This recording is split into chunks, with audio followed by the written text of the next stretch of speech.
বৃহস্পতিবার রাত থেকে প্রচুর বৃষ্টি হচ্ছে।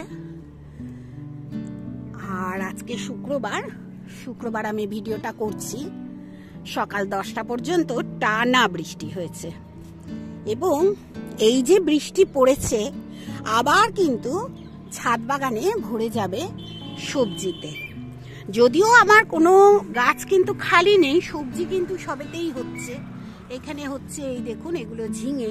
এগুলো হচ্ছে সবচেয়ে পুরনো গাছ ঝিঙের, যেটা শীতকালের পরপরই আমি বসিয়েছিলাম। এখানে আছে কুঁদরি গাছ, কুঁদরি আমি অনেক তুলেছি। আজকে যে রান্নাঘরে রান্না করব তার জন্য বেশ কিছু কুঁদরি তুলেছি, কিছু কাঁচা লঙ্কা তুলেছি। কাঁচা আর নেই, সেগুলো পেকে গেছে বলেই চোখে পড়েছে। এই যে এই গাছটা থেকে তুলেছি। আসলে সবুজের সঙ্গে সবুজ মিশে গেলে বোঝা যায় না। আর আরো কিছু তুলবো, যেমন এই যে এইটা তুলে নেব, এরকম আরো একটা আছে, সেটাও তুলবো। নিচে নেবে আসছে, ভার হয়ে গেছে, বড় হয়ে গেছে আর কি। এইগুলো তুলবো আজকে। বেগুন দেখুন, এই যে সুন্দর করে তৈরি হতে শুরু হয়েছে। এই বেগুনই এবার যে বৃষ্টির জল পেয়েছে, খুব সুন্দর বেগুন হবে, এটা আমি কিন্তু জানি। আর লঙ্কা গাছগুলো তো দেখছি সব ফুল এসেছে। আর আমি তো ছাই দিয়েছিলাম, একটু সার প্রয়োগ করেছিলাম আমি। আর তো তরল সার আমার থাকেই। আপনাদের সঙ্গে কথা বলতে বলতে আবার বৃষ্টি শুরু হয়ে গেছে, টুকটুক করে বৃষ্টি পড়ছে। এই দেখুন, এটা ঢেঁড়স হবে। আর আজকে কিন্তু আমি মাটি তৈরি করতে পারিনি, বৃষ্টি হচ্ছে বলে। এই যে বৃষ্টির জল এখনো রয়েছে। মাটি তৈরি হতো, রেখে দিয়েছিলাম কিছু কিছু জিনিস এই সব জায়গাতে, যেগুলো দিয়ে আমি মাটি তৈরি করতাম। লঙ্কা গাছে যে এখন এরকম সুন্দর করে ফুল আসছে, আমি আশা করব এবার কিন্তু লঙ্কা আমার গাছে ধরবে, খুব আশা নিয়ে আছি আর কি। আর শশা গাছটা দেখুন কি সুন্দর হয়েছে। আজকে গোড়ার দিকে পাতাগুলো সব এরকম ভাবে কেটে দেবো, মানে গোড়ায় যাতে জল টল না বসে, তার জন্য দেখা যাবে পাতাটা, মানে গোড়াটা যদি আমি ঠিক মতো দেখতে পারি, তাহলে কিন্তু জল বসার কোনো জায়গা থাকবে না আর কি। এখন কিন্তু সব সময় দেখতে হবে যে গাছের গোড়ায় জল জমছে কিনা। যে গাছের গোড়ায় জল জমবে সে গাছকে কিন্তু একটু সাবধানে রাখতে হবে। আর এখন যে মাটিটা তৈরি করবেন, যেটা এক্ষুনি গাছ বসাবেন আর কি, সেই মাটিটা কিন্তু একটু বালি টালি মিশিয়ে তৈরি করবেন, যাতে ড্রেনেজ ব্যবস্থাটা খুব ভালো হয়। বেশ কিছু পাতা কিন্তু আমি ছিঁড়ে দিচ্ছি, দেখুন, আপনাদের সঙ্গে নিয়ে। আর এই যে দেখুন, ফাঁকা করে দিচ্ছি আর কি গাছগুলো। মানে যত নিচটা ফাঁকা করব, তত কিন্তু এরা তাড়াতাড়ি বড় হয়ে যাবে। বড় হয়ে এই যে এই লাঠিটা যখনই ধরে নেবে, তখন এখান থেকেই আমি নেট লাগিয়ে দেবো। এইটাই আমি এখন ঠিক করেছি, যাতে আমার মানে গাছ করতে গেলে নিজের বুদ্ধিতে গাছ করতে হবে, এবং নিজে যেখানে অসুবিধা ভোগ করেন সেইখানটার অসুবিধাগুলো কিভাবে দূর করবেন সেটা কিন্তু নিজেকেই ঠিক করতে হয়। এখন দেখুন কি সুন্দর বেগুনের ফুল হচ্ছে, দেখুন। আর এটাই হচ্ছে বৃষ্টির ফল। এবার বৃষ্টিতে আমার লাল শাকগুলো কেমন আছে দেখুন। এই যে কিছু হয়নি, আমি ভেবেছিলাম অর্ধেক নষ্ট হয়ে যাবে, অর্ধেক থাকবে, কিছু হয়নি। আর দেখুন লঙ্কা গাছে সেই যে আপনাদের সঙ্গে ছাই দিয়েছিলাম, মনে আছে তো? সেই ছাইয়ের দেওয়ার পর দেখুন আবার প্রচুর কুঁড়ি এসেছে এবং ফুল ফুটছে প্রচুর। যে কটা লঙ্কা ছিল আমি তুলে নিয়েছি। আর এইবার আবার সুন্দর করে ফুল আসছে। পেছনেও গাছ আছে দেখুন, এই যে এই গাছে এখনো লঙ্কা ধরেনি, এবার নিশ্চয়ই ধরবে আশা করব। এবার অনেকেই আছেন ফুল হচ্ছে না, ফল হচ্ছে না বলে অনেকে গাছ ফেলে দেন। ফেলে দেবেন না, একটু ধৈর্য ধরে দেখবেন আপনারাও মানে সফল হচ্ছেন। একটু ধৈর্য ধরতেই হবে। দেখুন কত সুন্দর লঙ্কা গাছে ফুল এসেছে।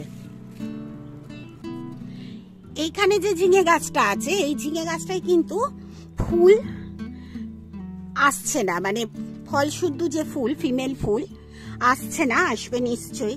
লাউ গাছটাও এবার আস্তে আস্তে ধীরে ধীরে বড় হবে। আমি বেশ খানিকটা গোবর সার দিয়ে দিয়েছি এর গোড়ায়। আজকে এইসব লাউয়ের ফুলগুলো তুলে ফেলে দিয়েছি, মানে এগুলো সব মেল ফুল তো, এগুলো না রাখলেই ভালো আর কি, গাছে রাখবো না। চেষ্টা করি আমি এরকম ভাবে গাছটাকে পরিষ্কার করে রাখতে। আপনারাও রাখবেন, গাছকে পরিষ্কার পরিচ্ছন্ন করে রাখলে দেখবেন দেখতেও ভালো লাগবে আর গাছও সুন্দরভাবে বাড়বে। যেহেতু এখন ফিমেল ফুল একদম হচ্ছে না বলবো না, কম হচ্ছে, তাই মেল ফুলের আর আমার তো দরকার নেই। যখন ফিমেল ফুল হবে তখন কিন্তু আমার দরকার মেল ফুল। মেল ফুল প্রচুর হচ্ছে। আর একটা এই যে এখানে রয়েছে, জানি না হবে কিনা, কারণ আগের যে গাছ এখানে হয়েছিল লাউগুলো নষ্ট হয়ে গেছে। আর আজকে ওই যে চিচিঙ্গেটা ঝুলছে ওটাও পেরে নেব, এই চিচিঙ্গেটাও পেরে নেব। দুটো চিচিঙ্গে আমি পেরে নিই, তারপর আপনাদের সঙ্গে দেখাবো আজকে আমি রান্নাঘরের জন্য আমার ছাদ বাগান থেকে কি কি তুললাম। ছাদ বাগানে এখন সবজি ভরপুর আছে, খুব বেশি তো সবজি লাগে না, রোজকার রোজ একরকম সবজি হলে কি দু রকম সবজি হলেই কিন্তু আমাদের সংসারে হয়ে যায়। আর এই যে দেখুন বেগুন কিন্তু সুন্দর করে হচ্ছে, এই যে বেগুন আবার শুরু হয়েছে। বাজারে যতই দাম থাকুক, ছাদ বাগান আমাকে সুন্দর করে সবজি দিচ্ছে। কত আর খরচা হয়েছে এর পেছনে, বেশি তো নয়। কিচেন কম্পোস্টের ওপর আমি নির্ভর করে করে থাকি, সম্পূর্ণ কিচেন কম্পোস্টের ওপর নির্ভর করি। দেখুন গতকাল যেগুলো দেখিয়েছি, দেখুন একটু একটু করে বড় হয়ে যাচ্ছে আর প্রচুর ফুল ফুটছে। তার মানে আমার বরবটি কিন্তু সুন্দর হবে। আরো একটা গাছ আমি দেখাই চলুন, এই যে এখানেও আছে বরবটি। এখান থেকে আজকে কিছুটা বরবটি তুলে নেবো, কিছু মানে ওই দুই একটা করে তুলে নেবো, কারণ ছাদ বাগানে ইঁদুর আছে তো, ইঁদুর আমার মনে হয় যে ইঁদুরের জন্যই আরো আমি তুলে নিই। ছাদ বাগান থেকে মানে এই যে বরবটি খেতে ইঁদুর খুব ভালোবাসে, খুব ভালোবাসে, এই জন্যে আমি এই 3-4টে তুলে নিলাম।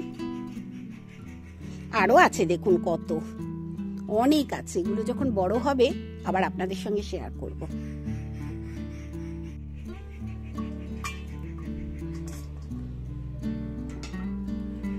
দেখুন ভিডিওটা করার আগেই আমি ছাদ বাগান থেকে তুলেছি, এই যে লেবু তুলেছি, লঙ্কা তুলেছি, কুঁদরি তুলেছি, এইটাও তুলেছি, আর একটু লঙ্কা তুলে নিয়েছিলাম যেটুকুনি লাগবে আমাদের আজকের দিনের জন্য।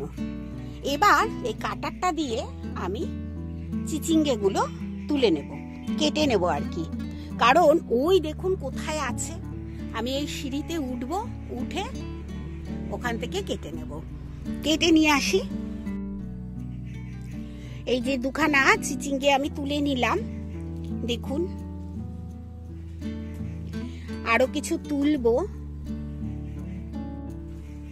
এই যে করলা গাছটা, এতে কিন্তু প্রচুর করলা ধরেছে, সেই করলাও খানিকটা আমি তুলে নেব। আমি একটু দেখাবো, দাঁড়ান একটু দেখাই।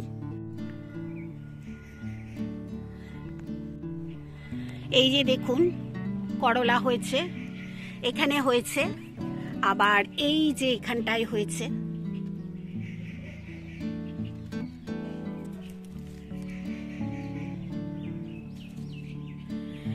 এই কিছু করলা আমি তুলে নেব, বেশ সুন্দর ঝুলছে।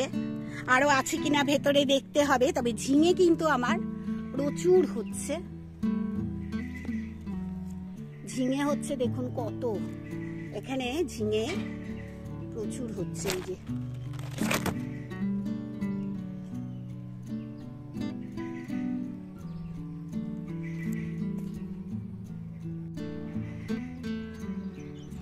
করলাগুলো সব তুলে ফেলেছি। আর ঝিঙে বলছিলাম দেখুন কত হয়েছে, এই যে দেখুন এখানটায় সব ঝিঙে ঝুলছে, প্রচুর ঝিঙে হচ্ছে, প্রচুর, অনেক। আর তার সঙ্গে হচ্ছে এই যে দেখুন এখানে শশা হচ্ছে, এখানেও আছে এরকম শশা। এই যে ঝিঙে দেখুন এখানেও আছে। এবার দেখুন কি কি তুললাম আমি। 4খানা এই উচ্ছে পেয়েছি, উচ্ছে করলা যাই বলুন, কতগুলো বরবটি পেয়েছি, 2টো চিচিঙ্গে পেয়েছি, লেবু তুলেছি, কুঁদরি তুলেছি। এর চেয়ে বেশি কি বাজার থেকে আমরা কিছু আনি আমাদের সংসারের জন্য? এ তো সবটাই আমার ছাদ বাগানে। আর দিয়েছি শুধু তরল সার। এইভাবেই কিন্তু আমি গাছ করি, আপনারাও করুন। শুধু তরল সারের উপর নির্ভর করে যে গাছ করা যায় সেটা তো আমি বারবার বলি। শুধু তরল সার, সবজির খোসা, ফলের খোসা, একটুখানি শুধু ওতে একটু চুন দিতে পারেন, একটু সর্ষের খোল দিতে পারেন, একটু বাদাম খোল দিতে পারেন, সেগুলো আপনাদের ইচ্ছা মতো, না দিলেও চলে। আর একটু ডাল গুঁড়ো দিতে পারেন, মানে সেই গরু খাবার যে ডালের গুঁড়োগুলো হয়, গরু খায় দেখবেন, পশু খাদ্য, সেইগুলোও একটু একটু দিতে পারেন। কিংবা বেসন দিতে পারেন 1 চামচ 2 চামচ। তা আমি এইভাবেই করি, তবে আমি বেসন টেসন এখনো ব্যবহার করিনি। মাঝে মাঝে একটু দই দিই, দইটা দেওয়া খুব ভালো। ফলন আনতে মানে ফসল আনতে গাছে দইটা ভীষণ ভালো, তাই ব্যবহার করি।